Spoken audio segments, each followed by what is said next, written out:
Gusto namin siya dahil mabait ang puso niya.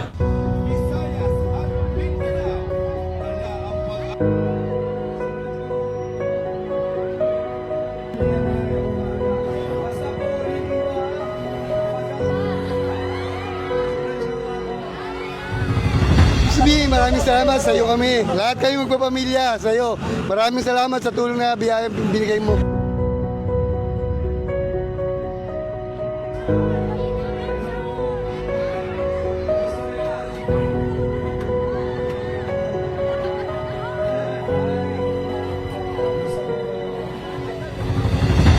Higit po doon sa mga dala naming tulong, ang dala namin ay mensahe ng pag-asa. Sana makapagbigay ng konting ginhawa yung mga dala namin. Alam ko may pinagdadaanan tayo, pero kasama nyo po kami sa pinagdadaanan nyo. Sabay-sabay natin harapin yung mga paghamon na to.